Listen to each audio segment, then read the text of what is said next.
Bonjour, bienvenue aux cieux ouverts du mercredi 11 décembre. Aujourd'hui, nous allons parler sur la force divine. Baissons nos têtes dans la prière. Père éternel, te remercions pour ce jour, pour ce don de la vie que tu nous as donné. En étudiant ta parole aujourd'hui, nous prions que ta parole soit une lampe à nos pas et à nos sentiers. Nous prions que ta parole fasse une œuvre de transformation en nous et pour qu'on puisse vivre une vie qui te plaît, Seigneur, et qui est selon ta volonté. Merci, Père éternel. Au nom de Jésus, nous avons prié. Amen.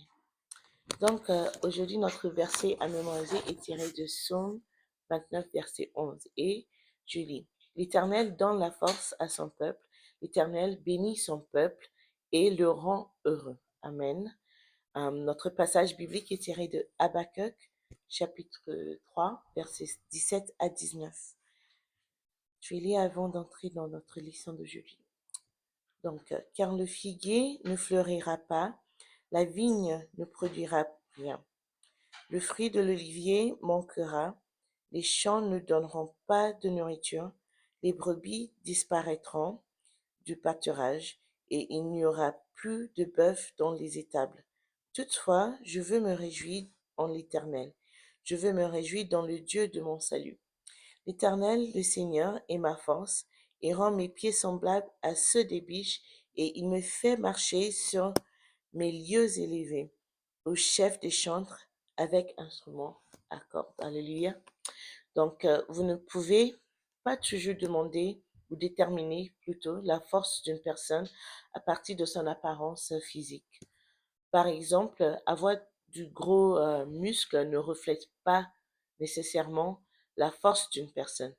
Si la force d'une personne est basée uniquement sur l'apparence physique, alors David n'aurait pas vaincu Goliath. On peut voir ça dans 1 Samuel 17, 42 à 54. Ecclésiaste 7, 19 nous dit qu'un homme sage est plus fort que 10 hommes puissants. Au verset 12 de ce même chapitre, la Bible dit, car à l'ombre de la sagesse, on est abrité comme à l'ombre de l'argent. Mais un avantage de la science, c'est que la sagesse fait vivre ceux qui la possèdent. Ce qui signifie que la sagesse, l'argent ou les deux apportent force et sécurité. Tout le monde a quelque chose ou quelqu'un sur qui il compte comme la source de sa force. Cependant, la plus grande des forces vient d'en haut. C'est pourquoi David a dit dans Psaume 121, versets 1 à 2, je lève mes yeux vers les montagnes. D'où me viendra le secours? Le secours me vient de l'Éternel qui a fait les cieux et la terre. David avait une source de force qui l'aidait à surmonter les batailles, à vivre dans la prospérité et à laisser un bon héritage derrière lui. Dans l'écriture ci-dessus, il a dit que son secours lui venait du Seigneur. En d'autres termes, Dieu était sa force. La force qui vient du Seigneur est absolument fiable parce que non seulement elle est suprême, mais elle est toujours constante. Cette force ne s'estompe jamais, elle est éternelle. Hébreux 13, 8 dit que Jésus-Christ est le même hier, aujourd'hui et éternellement. Si le Seigneur est votre force sera constante, même dans la vieillesse. Deutéronome 34, 7 nous dit qu'à 120 ans, Moïse était encore très fort. Ses yeux n'étaient pas affaiblis et sa force naturelle n'avait pas diminué. La force qui vient du Seigneur est complète. Philippiens 4, 13 nous dit, je puis tout par celui qui me fortifie. Tout dans l'écriture ci-dessus inclut l'opération des miracles et l'imposition des mains sur les malades pour la guérison. Ça fait partie des forces que Dieu nous donne. Marc 16, 17 à 18 nous dit, voici les miracles qui accompagneront ceux qui auront cru. En mon nom, ils chasseront les démons. Ils parleront de nouvelles langues. Ils saisiront les serpents. S'ils boivent quelque breuvage mortel, il ne leur fera point de mal. Ils imposeront les mains aux malades et les malades seront guéris. Voici notre témoignage en tant chrétiens. La force que Dieu nous donne, la force qui vient d'en haut, que nous possédons dès qu'on croit en lui.